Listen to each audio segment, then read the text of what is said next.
ನಟ ಧ್ರುವ ಸರ್ಜಾ ಮತ್ತೆ ಜೋಗಿ ಪ್ರೇಮ್ ಕಾಂಬಿನೇಷನ್ ಅಲ್ಲಿ ಮೂಡಿ ಬರ್ತಿರುವಂತಹ ಕೇಡಿ ಸಿನಿಮಾ ಅಶ್ಲೀಲ ಸಾಹಿತ್ಯದ ವಿಚಾರಕ್ಕೆ ತುಂಬಾನೇ ಸುದ್ದಿ ಆಗ್ತಾ ಇದೆ. ಚಿತ್ರದ ಸರ್ಸೆ ಸರ್ಸೆ ಸಾಂಗ್ ವಿವಾದವನ್ನ ಸೃಷ್ಟಿಸಿತು. ಈ ಬಗ್ಗೆ ಇದೀಗ ಪ್ರೇಮ್ ಅವರು ಕೂಡ ಪ್ರತಿಕ್ರಿಯಿಸಿ ಕ್ಷಮೆಯನ್ನ ಕೇಳಿದ್ದಾರೆ. ನಾನು ಕೆಟ್ಟ ಅರ್ಥದಲ್ಲಿ ಹಾಡನ್ನ ಬರ್ದಿಲ್ಲ, ಅದನ್ನ ತಪ್ಪಾಗಿ ಅರ್ಥೈಸಲಾಗಿದೆ ಅಷ್ಟೇ. ಆದರೂ ಕೂಡ ನನ್ನಿಂದ ಯಾರ ಮನಸ್ಸಿಗಾದ್ರೂ ನೋವಾಗಿದ್ರೆ ಕ್ಷಮಿಸಿ ಅಂತ ಪ್ರೇಮ್ ಅವರು ಹೇಳ್ಕೊಂಡಿದ್ದಾರೆ. ಎಸ್, ತಮ್ಮ ಸೋಷಿಯಲ್ ಮೀಡಿಯಾ ಖಾತೆಯಲ್ಲಿ ಪ್ರೇಮ್ ಅವರು ವಿಡಿಯೋವನ್ನ ಮಾಡಿ ಹಾಕೊಂಡಿದ್ದಾರೆ. ತಪ್ಪು ಮಾಡ್ಲೇಬೇಕು ಅಂತ ಯಾರು ಕೂಡ ಮಾಡಲ್ಲ. ನಾನು ನನ್ನ ಸಿನಿಮಾಗಳಲ್ಲಿ ದೇವರ ಬಗ್ಗೆ, ತಾಯಿ ಬಗ್ಗೆ, ಲವ್ ಬಗ್ಗೆ ಕೂಡ ಸಾಂಗ್ ನ ಬರ್ದಿದ್ದೀನಿ. ಎಲ್ಲದಕ್ಕೂ ಕೂಡ ನಿಮ್ಮ ಪ್ರೀತಿ ಪ್ರೋತ್ಸಾಹ ಸಿಕ್ಕಿದೆ. ಪ್ರೇಮ್ ಸಿನಿಮಾ ಬರ್ತಿದೆ ಅಂದ್ರೆ ಸಾಕು, ಅದರಲ್ಲಿ ಸಾಂಗ್ಸ್ ಚೆನ್ನಾಗಿರುತ್ತೆ ಅಂತ ಹೇಳಿ ಕಾಯ್ತಾ ಇರ್ತೀರಾ. ಅದಕ್ಕೆ ನಾನು ಚಿರನುಡಿ. ಈ ಹಾಡನ್ನ ನನ್ನ ದೃಷ್ಟಿಕೋನದಲ್ಲಿ ಬರ್ದೆ, ಬಾಟ್ಲು ಮತ್ತೆ ಉಪ್ಪಿನಕಾಯಿ ಇಟ್ಕೊಂಡು ಬರ್ದೆ ಅಷ್ಟೇ. ಸಾಹಿತ್ಯ ಅರ್ಥ ಇತ್ತ ಮಾಡ್ಬೋದಾಗಿತ್ತು. ಆದ್ರೆ ನಾನು ಯಾವುದೇ ರೀತಿಯಿಂದನೂ ಅಶ್ಲೀಲವಾಗಿ ಯಾರ ಮನಸ್ಸಿಗೂ ಕೂಡ ನೋವು ಕೊಡ್ಬೇಕು ಅಂತ ಈ ಸಾಂಗ್ ನ ಬರ್ದಿಲ್ಲ. ಅದ್ರ ನನಗೆ ಆ ಅವಶ್ಯಕತೆ ಕೂಡ ಇಲ್ಲ ಅಂತ ಕೂಡ ಹೇಳ್ಕೊಂಡಿದ್ದಾರೆ. ಇನ್ನು ಹಾಡನ್ನ ಕೇಳಿ ಸಾಕಷ್ಟು ಜನ ನನ್ನ ಬೆಂಬಲಕ್ಕೆ ಕೂಡ ನಿಂತರು. ಆದ್ರೆ ಕೆಲವರು ಪ್ರೇಮ್ ಹೀಗೂ ಬರಿತಾರಾ ಅಂತ ಕೇಳಿದ್ರು. ಸಾಹಿತ್ಯ ಬರಿಬೇಕಾದ್ರೆ ಎಲ್ಲಾ ತರನೂ ಬರಿಬೇಕಾಗತ್ತೆ. ಹಾಗಂತ ಕೀಳು ಮಟ್ಟದ ಸಾಹಿತ್ಯ ಬರೀಬಾರ್ದು. ತಪ್ಪಾಗಿ ಅರ್ಥ ಮಾಡ್ಕೊಂಡು ನನ್ನನ್ನ, ನನ್ನ ಫ್ಯಾಮಿಲಿಯನ್ನ ಕೆಟ್ಟದಾಗಿ ಬೈದ್ರು, ಲೈಕ್ ಕಮೆಂಟ್ಸ್ ಗಾಗಿ ಮಾಡ್ತಿದ್ದೀರಾ ಅಂತೆಲ್ಲ ತುಂಬಾ ಜನ ಮಾತಾಡಿದ್ರು.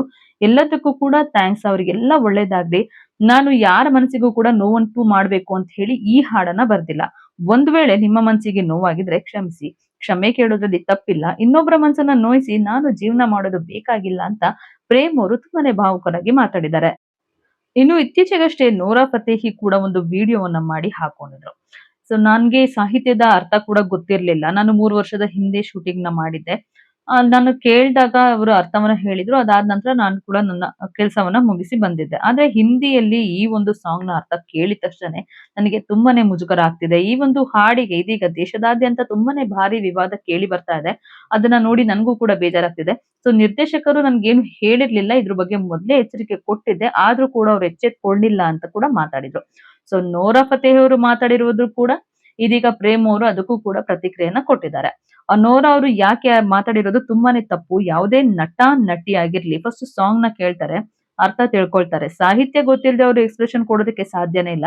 ಯಾಕೆ ಆ ರೀತಿ ಮಾತಾಡಿದ್ರು ಗೊತ್ತಿಲ್ಲ. ವಿವಾದ ಆಗ್ತಿದೆ ಅಂತ ತಪ್ಪಿಸ್ಕೊಳ್ಳೋದಕ್ಕೆ ಆ ರೀತಿ ಹೇಳಿರ್ಬೋದು.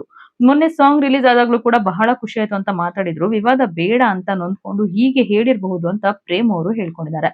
ಇನ್ನು ಇವಾಗ ಬರ್ತಿರೋಂತಹ ಹಾಡಿಗೆ ಎಲ್ಲಾ ಕಡೆ ವಿರೋಧ ವ್ಯಕ್ತ ಆಗ್ತಿರೋದ್ರಿಂದ ಮತ್ತೆ ಆ ಹಾಡಿಗೆ ಹೊಸ ಸಾಹಿತ್ಯವನ್ನ ಬರೆದು ದೇಶದಾದ್ಯಂತ ಬಿಡುಗಡೆ ಮಾಡ್ತೀನಿ ಅಂತ ಹೇಳ್ಕೊಂಡಿದ್ದಾರೆ ಪ್ರೇಮ್ ಅವರು.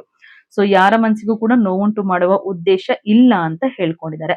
ಅದೇನೇ ಇರ್ಲಿ, ಪ್ರೇಮ್ ಅವರ ಹಾಡನ್ನ, ಸಾಹಿತ್ಯವನ್ನ ಮೆಚ್ಕೊಂಡಿರುವಂತಹ ಜನ ಇವತ್ತು ಈ ಹಾಡಿಗೆ ತುಂಬಾನೇ ವಿರೋಧವನ್ನ ಮಾಡ್ತಿದ್ದಾರೆ ಅಂತಂದ್ರೆ ಆ ಹಾಡನ್ನ ಎಲ್ಲರೂ ಕೂಡ ಅಪೋಸ್ ಮಾಡ್ತಿದ್ದಾರೆ ಅಂತಾನೆ ಅರ್ಥ.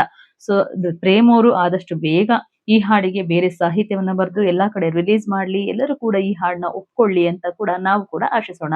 ಸೊ ನಿಮಗೇನ್ ಅನ್ಸುತ್ತೆ? ನೀವು ಕೂಡ ಕಮೆಂಟ್ ಮಾಡಿ. ಹಾಗೆ ನೀವಿನ್ನು ನಮ್ಮ ಡಿ ಸ್ಪೆಷಲ್ ಕನ್ನಡವನ್ನ ಸಬ್ಸ್ಕ್ರೈಬ್ ಮಾಡ್ಕೊಂಡಿಲ್ಲ ಅಂತಂದ್ರೆ ಈಗಲೇ ಸಬ್ಸ್ಕ್ರೈಬ್ ಮಾಡ್ಕೊಳ್ಳಿ. ಹೆಚ್ಚಿನ ವಿಡಿಯೋ ಅಪ್ಡೇಟ್ಸ್‌ಗಾಗಿ ಬೆಲ್ ಐಕಾನ್ ಪ್ರೆಸ್ ಮಾಡ್ಕೊಳ್ಳಿ.